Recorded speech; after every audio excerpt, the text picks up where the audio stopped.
All right, here's the scenario. We have an uncle who just purchased a movie rental business, and he's asked us to help him understand all of this data that he's inherited about his business. So we've got this Maven Movies database with multiple tables. It's called a relational database, and we're going to, in logical progression from more of the basics of SQL to more advanced SQL, go through and answer some of these questions that he has for us. So we'll start off with the very basics. We need to understand the special features in our films. Could you pull a list of the films that we have that include a behind the scenes special feature? So if we start off by selecting all of the films that we have from the film table over here, right here, that's going to have all of these fields in there. And we can see that we have all of these titles, and some descriptions and years and so forth, all this information. And we have the special features section that has all of this information about what kind of special features they have. And this behind the scenes feature is in some but not all. And it's included in there sort of haphazardly. It could be in the second position, it could be in the third position. And so we need a way to find where that special features field is like, and we can put this in quotation marks, behind the scenes. But the trick is we can't just have it exactly like behind the scenes. We need it to have some sort of wildcard feature, which we can use this % sign with, or for, to basically indicate that anything can come behind the scenes or after behind the scenes, and that will include all of the movies down here that include that behind the scenes special feature, and not include all the ones that don't. And there you go. All right, second question. I'm wondering if we charge more for a rental when the replacement cost is higher. Will you pull me a list of some basic stats about our movies grouped by replacement cost? So this is an example of aggregation functions and grouping. If we ever aggregate, we have to group by something. We want to select, the first thing that we want to select is the thing that we're grouping by, the replacement cost, because that's what we're going to be comparing across. So we have a finite amount of replacement costs. There's probably like 15 to 20. And we want some aggregate functions run on the rental rate, because we're seeing if we charge more if the replacement cost is higher. So the let's do the min, the max, and the average. All right, so we've got the replacement cost is what we're looking at. We're looking at all of the replacement costs listed one by one. There's probably like 15 or 20, and for each of those we want to see what's the cheapest rental rate, the most expensive one, and the average. And we're going to pull that from the film table. So that's the same table that we're working with right now. And we're going to group by the replacement cost, which is, of course, since that's our first one. And then let's go ahead and order by replacement cost too, to make it a little bit more orderly. And boom, we see for each replacement cost, the cheapest and the most expensive rate turned out not to be terribly informative, because they're the same across the board. And there may be a trend for the average rate, although it doesn't really seem to have one. So we can pretty much safely say, no, probably we don't. It doesn't look like we charge more for rental when the replacement cost is higher. In fact, if anything, the replacement cost is highest down here. We are charging less than the looks like the more common ones up here. So now, similar to question number 1, we want to run a query restricted with criteria, but in this case, instead of running criteria on the initial results of just the basic, all of the table that exists as it is in the relational database, we want to first run aggregation functions and then have a different clause than the where one in order to run criteria on that aggregation. The question is, I'd like to talk to customers that have not rented much from us to understand if there's something we could be doing better could you pull a list of all the customers that we have, their customer IDs, with less than 15 rentals all time?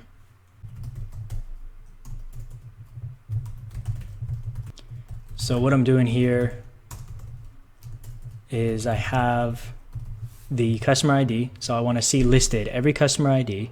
It's not going to show me every customer ID, but only the ones that satisfy a certain criteria, which I'm going to put right here. With the customer IDs that are listed, I want you to tell me how many rentals have they rented from us all time. That's what this is right here. I'm going to call it rental count from the rental table, which is a different table than we're looking at right now. Group by the customer ID, since that's the one that we're running this on, and restrict that list by the counts this rental count has. And actually we can even just call this rental count, which is what I've named this calculation right here. The count of rental IDs is less than 15. Boom.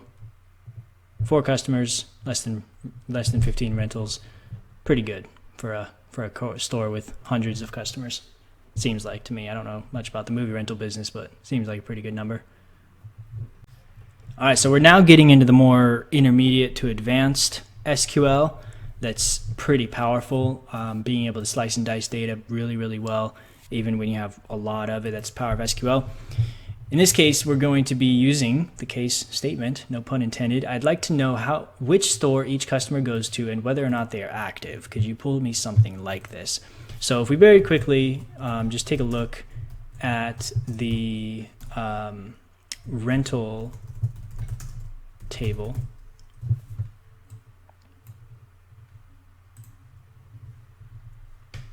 We can see that we have the customer IDs as well as, nope, whoops, that was wrong. I was looking at the wrong place in my notes. So no, if we look at the customer table, that's what we actually want. The customer table. You can see that we have the customer names listed as well as the active status. If it's a 1 here, that means that they're active. If it's a 0, it means that they're inactive. And it also tells us these customers that we have listed, which store they're associated with. We only have 2 stores, it's 1 and 2. And basically what we want is we want to know, our uncles asked us kind of ambiguously, giving us freedom to experiment. There's a lot of different ways to answer this question and to slice and dice the data in a helpful way. But the way we're going to do it first, the one that came to my mind intuitively first was, I want to first know, I want to see their names listed. And then we're going to use a case function. Before we type that, let's go ahead and get this out of the way from customer. And then we're going to use the case statement to bucket our cases in 4 different buckets, because what he's saying is we want to know which store each customer goes to and whether or not they are active. So there's 2 possibilities for each part of this question. They can either go to store 1 or they can go to store 2, and they're either active or they're inactive. And so that leaves 4 buckets. So we're going to create 4 buckets, and they're going to look like this. All right, so what I'm saying here is that for the cases where store ID is equal to 1 and active is 1, store 1 active. 0, store 1 inactive. And the same exact thing for here except for store 2. And that is going to give us a list of every single, oh, I forgot to end the case statement. Hold on. Got to do end as store and status. That's what our case statement is going to call this, because this whole case statement is going to return 1 column, and we're going to call that column store and status, because it's going to tell us what bucket each one falls into based on these criteria. So he's going to list every single customer and tell us whether or not they are what their store is and what their active status is. And that's awesome, but it's a pretty long list, and so we can actually do our uncle even one better. We can say, because his question was pretty ambiguous. Could you pull me something like this? It's like, okay, yeah, give him that. See if he likes it. If he prefers something different, we can also give him this. we can say, you know, let's pull the same thing, except now instead of first name, last name, we just want to count. We're going to start with the case statement, but we're going to have that be the first column over here. And the only other column that we want is in that bucket, store when active, how many customers are in there. Store when inactive, how many customers are in there, and so forth for each of the 4 buckets. And so we're going to say, we're going to count customer ID as number of customers. And then since we're doing an aggregate function, we need to do a group by, and we're going to go and group by store and status. Bam! Look at that. 8 cells, and that's a lot of info. Very, very helpful info. We know that for the amount of the number of customers that we have that are going to store 1 and are active is 318, and the same info all the way down, which is cool. It looks like we only have, what is that, 15 total customers that are not active out of our several hundred customers. That's pretty awesome. All right, so this is pretty optional because we've already got, you know, what we're going to be doing in this question 6 is exactly the same thing. We have the same information, but we're going to be pivoting it to display it a little bit more efficiently. And this would really come in handy if we had more than the buckets that we have. So if we had like 5 stores, for example, and it was something other than either active or inactive, like maybe it was like colors or something like that, then there would be a ton more buckets here, and it'd be more efficient to display them instead of 1 by 1 all the way down each bucket that we have. The stores would be on this side and the active inactive would be on this side, for example. So what I'm doing here is I've got the store ID is the first column that I want to see, and I want to pull two additional columns. We have the store part of this store and status on the left side now in the first column, and then the next 2 columns are going to be the active status and the inactive status, and so that's how we're going to pivot these. We're basically separating this store and status. We're splitting it down the middle, and we're putting the active inactive in its own 2 separate columns here, and the store 1 store 2 right here again, so that if we wanted to do this for like 5 different stores or whatever, we could more efficiently present the data.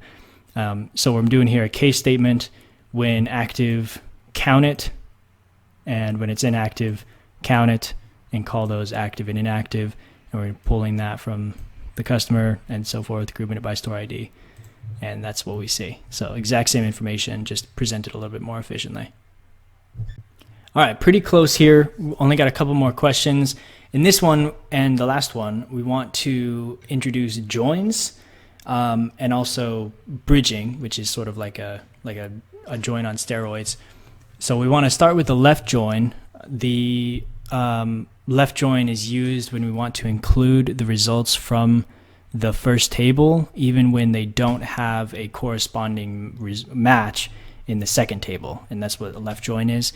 In the context of this question, one of our investors is interested in the films that we carry and how many actors are listed for each title. Can you pull a list of all of our titles and figure out how many actors are associated with each one of them?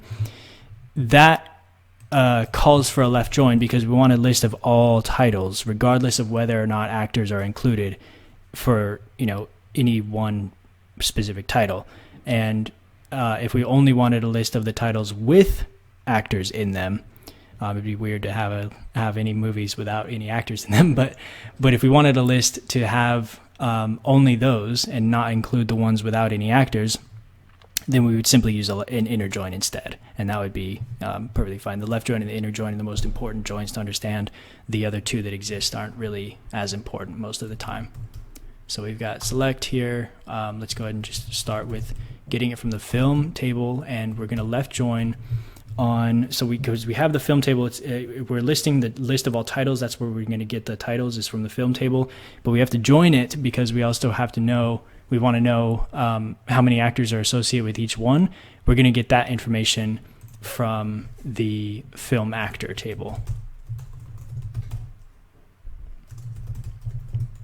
So I've got here that we're joining the film table to the film actor table on the logic that the film actors table film ID is the same as the film table's film ID, so that the primary key here and the foreign key here are matching across. That's how we're going to find we're joining those across. And then we'll pull the title field from film and the actor ID field from film actor, and see what this gives us. All right, so what we have here is for every title, the title is listed multiple times according to how many different actors are associated with it. So in this case, you see there are 10. This one you got 4, and so on. But of course, we won't want to count those individually. So we have a part 2 here. This is the right answer. I mean, this is perfectly correct. It contains the right info, but then again, technically the relational database itself has the right info. What our job is as the analysts is we want to narrow down this information to only very, very selectively focus on what we're interested in. So we're going to do this all again. Let's just copy and paste this. And we're just going to add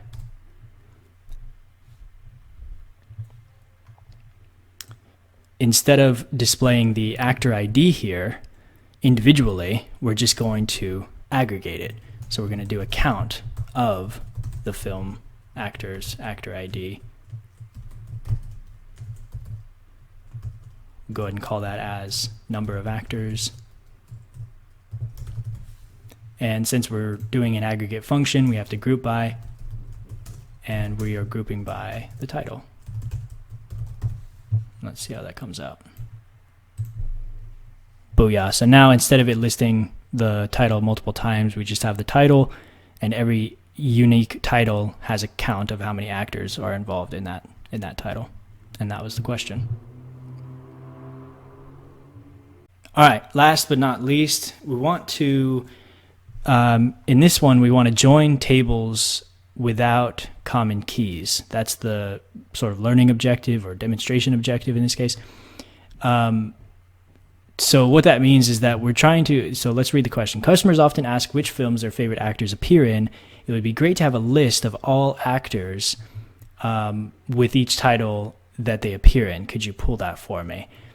So what we want to do here is we're going to join, let's start with the first table that we're looking at. We're looking at we want the list of all actors. So the actors' names are going to be in the actor table. It's going to do the first name and the last name of every actor. And we want to join, the titles are going to be included in the film table. But if we look at just those two tables, we see that the actor ID is the only key here. It's the only unique identifier in the actor table. And that is not found in the film table, and vice versa. We have, film ID, that's about all that we could use here, and that's not included in the actor table. So we're going to have to do what's called a bridge, which means that we use an intermediary table that includes keys from the first and the second that we're trying to join, or the third, I guess. And that second table, that intermediary table, includes those keys so that we can join it to the first one and then also to the second, and vis-a-vis, join the first to the third. So let's let's get started here. We've got I want the first name and last name of the actor,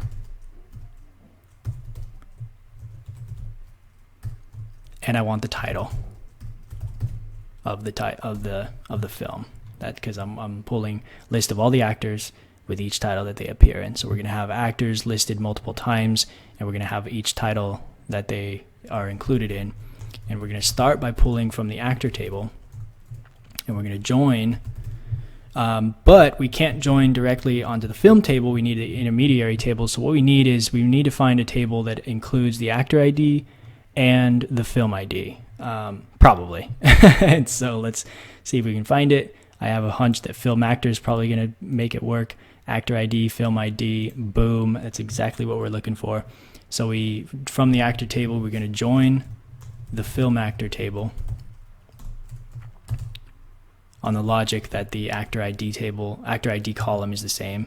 So we have that from the actor table, we've got the actor ID primary key, film actor ID, and so on. We're going to carry that logic through all the way through the second join as well. All right, yeah, so we've got the actor and film actor joined on actor ID column, and film actor and film joined on the film ID column. And those all put together, pulling the appropriate fields from the tables that we want, the first table and the third table. That's our results. We can go ahead and make this just a little bit neater by adding an order by. Nothing like a good order by of the, we could specify it's from the actor table, but since the other ones don't have those, it's perfectly fine to just not include the table name. There you go. Booyah. Every actor / actress and all of the titles that they're included in.